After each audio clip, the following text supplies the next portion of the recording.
Soal nomor 1, sebuah balok diukur menggunakan jangka sorong, memiliki panjang, lebar, dan tinggi seperti ditunjukkan pada gambar. Volume balok tersebut sesuai dengan kaidah angka penting adalah. Nah, di sini kita memiliki 3 buah gambar, di mana masing-masing gambar itu menyatakan besaran panjang, lebar, dan tinggi. Untuk gambar yang paling kiri, gambar pertama itu panjang. Ketika kita ukur, kita harus memperhatikan angka nolnya dulu pada skala Nonius. Didapatkan hasil bahwa hasil pengukuran pada gambar 1 menunjukkan angka 5,78. Kemudian pada gambar 2, yaitu lebar, sama dengan 5,41 cm. Dan pada gambar yang ketiga, yang merupakan tinggi, itu nilainya 0,48.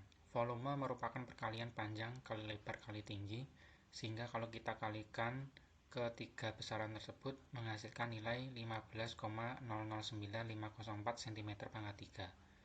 Di sini kita disuruh menuliskan hasil pengukuran menggunakan kaidah angka penting.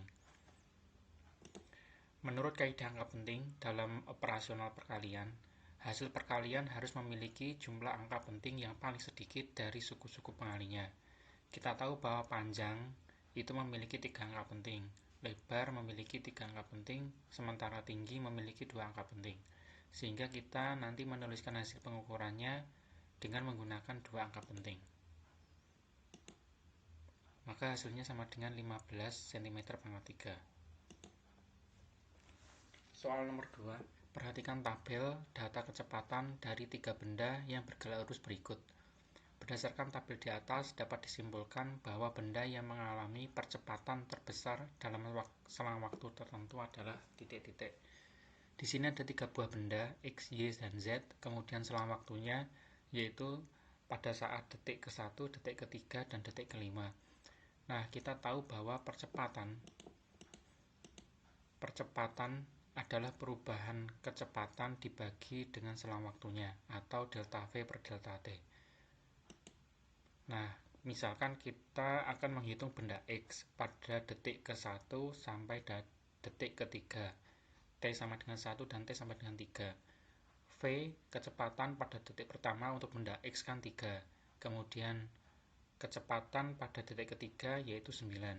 Maka, percepatan benda X pada selang waktu 1 sekon sampai dengan 3 sekon itu sama dengan V3 min V1 per T3 min T1, yaitu nanti ketemunya 3 meter per sekon kuadrat. Nah, itu adalah salah satu contoh untuk menghitung besarnya percepatan. Dalam soal ini kita disuruh menentukan besarnya percepatan paling besar, yaitu di antara ketiga benda ini X, Y, Z, maka kita pilih selang kecepatan yang paling besar. Karena di sini selang waktunya udah sama, maka kita tinggal melihat selisih kecepatan yang paling besar.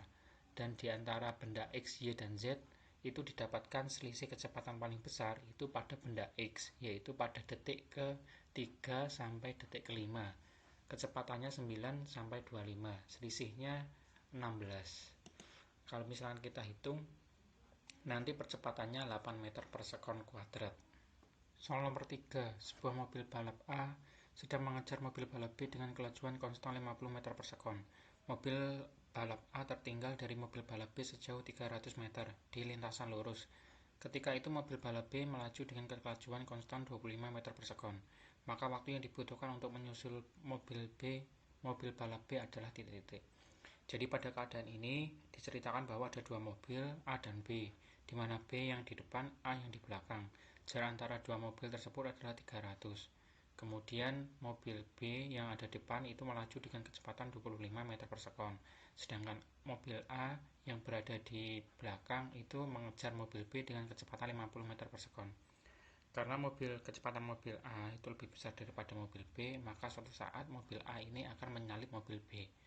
Maka kita tahu bahwa konsep untuk persoalan untuk menyalip itu sama dengan jarak yang ditempuh oleh kedua mobil adalah sama, yaitu jarak yang ditempuh mobil A harus sama dengan jarak yang ditempuh mobil B, sehingga SA sama dengan SB.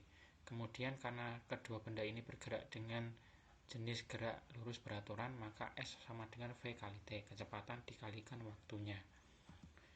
Nah, di sini kita bisa tuliskan SA sama dengan SB. Untuk mobil A itu sama dengan VA kalikan T, sementara untuk mobil B, VB kalikan T. Nah, VA-nya 50 kalikan T, VB-nya 25 kali T, ditambah 300, dikarenakan mobil B berada 300 meter di depan mobil A.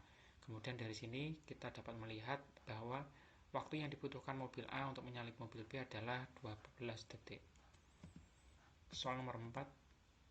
Seorang pembalap mobil sedang melintasi tikungan miring dengan sudut kemiringan 0, dengan sudut kemiringan theta dan jari-jarinya 24 meter. Kemudian kecepatan maksimumnya adalah 6 meter per sekon. Maka nilai tan theta adalah titik-titik. Nah, kurang lebih gambarnya seperti ini. Ada sebuah mobil yang bergerak pada lintasan miring. Nah, di sini kecepatan pada mobil yang bergerak pada lintasan miring dituliskan V sama dengan akar GR tan theta. Di sini kita tinggal memasukkan V-nya adalah 6, G-nya 10, R-nya 24. Sehingga nanti ketemu nilai tan theta-nya adalah 3/20. Soal nomor 5.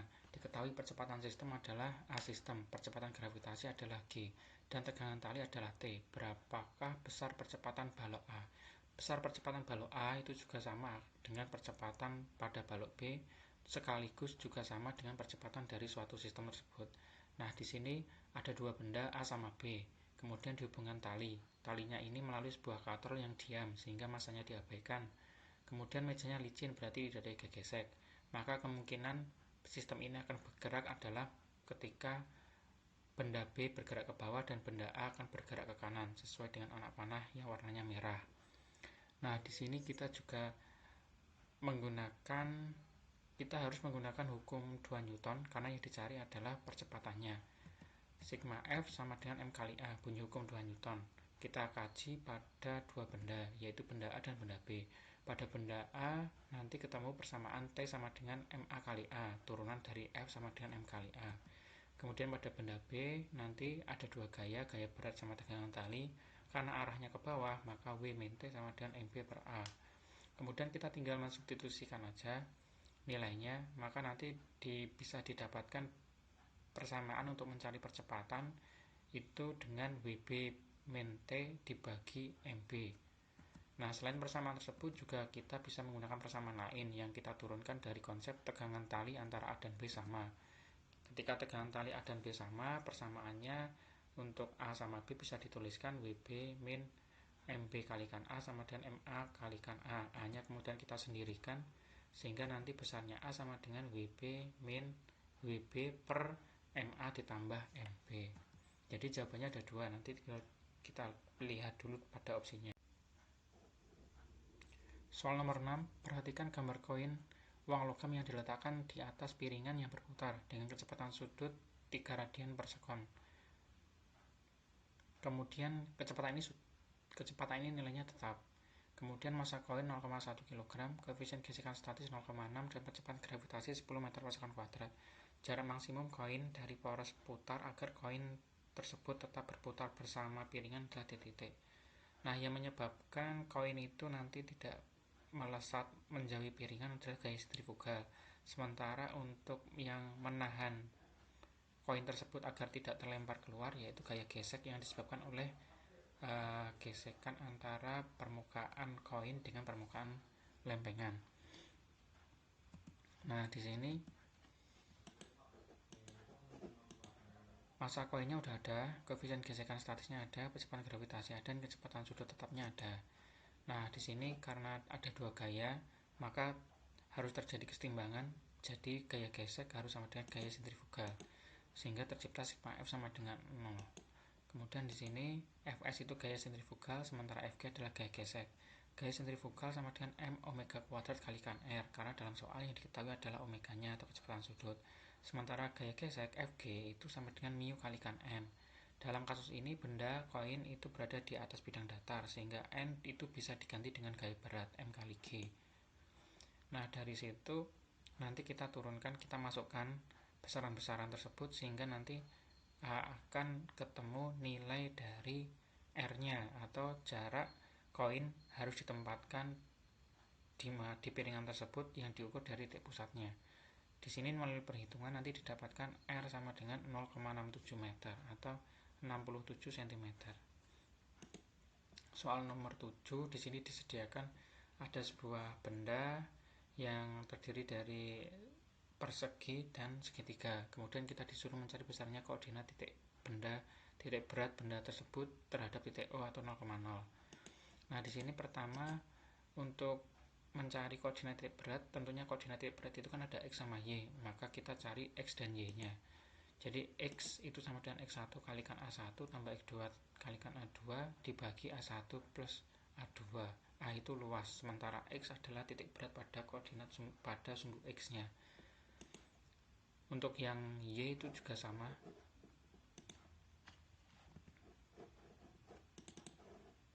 Nah, di sini kita membagi benda ini menjadi dua, jadi benda satu sama benda dua. Nah, benda satu sama benda dua, benda satunya yang persegi, benda dua yang segitiga. Kemudian kita tentukan koordinat titik beratnya.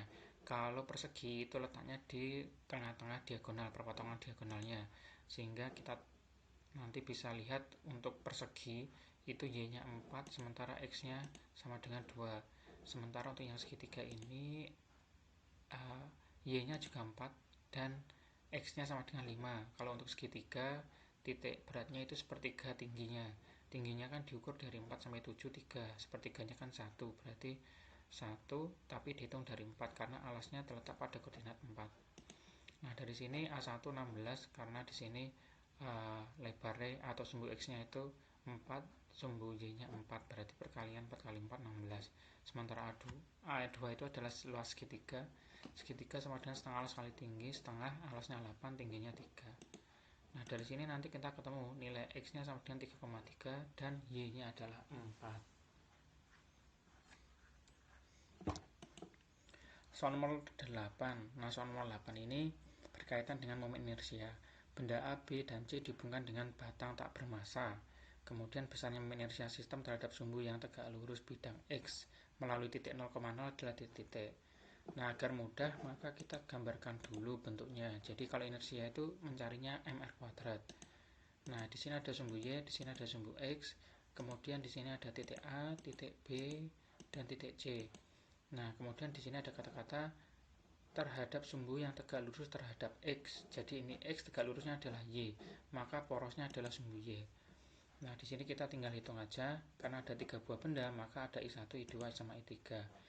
IA berarti kan mr kuadrat, masanya 2, dalam soal diketahui R-nya itu 8 dikuadratin 64 kali 2 128. Nah, untuk yang IB, inersia pada titik B ini sebenarnya punya massa 0,6, tetapi jaraknya titik poros itu 0, maka yang inersianya juga sama dengan 0. Nah, kemudian di sini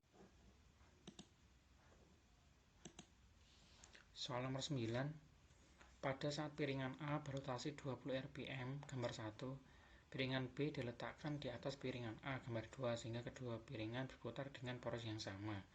Massa piringan A sama dengan 200 gram dan massa piringan B 250 gram, sedangkan jari-jari piringan A 50 cm dan jari-jari piringan B 20 cm. Pada gambar A ini hanya terdiri pada satu piringan aja, tetapi pada gambar 2 itu terdiri dari A dan B.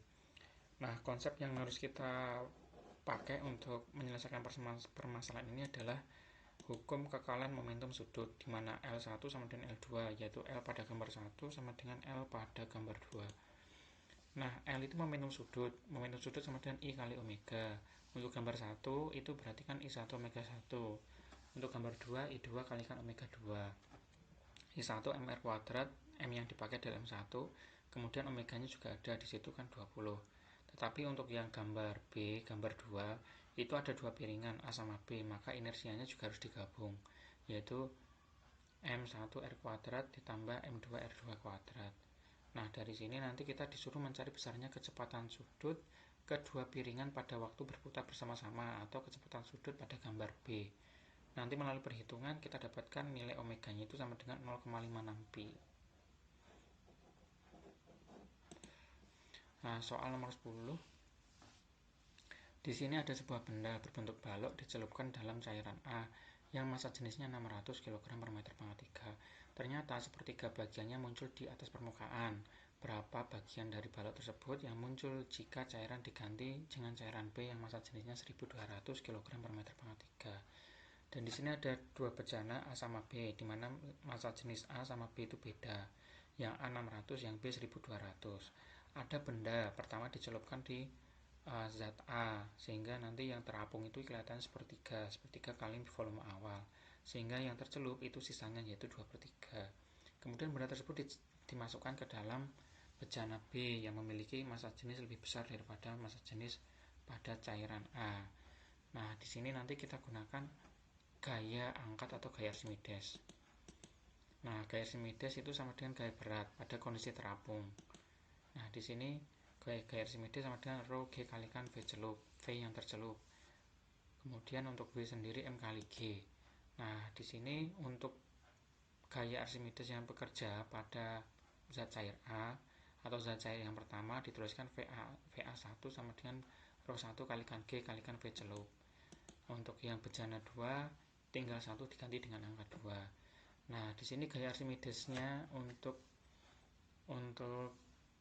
zat cair yang pertama dengan zat cair yang kedua itu sama, karena pada saat pencairan yang pertama itu kan berlaku F1 sama dengan W. Untuk yang kedua F2 sama dengan W. Kita tahu nilai W itu kan selalu konstan, makanya dituliskan F1 sama dengan F2. Nah, gaya Archimedesnya sama, berarti tinggal kita memasukkan aja. Nanti untuk G-nya dicoret, kemudian untuk rho 1-nya 600, untuk rho 2-nya 1200. Di sini volume yang tercelup pada gambar 1 itu kan 2/3 karena yang terapung 1/3.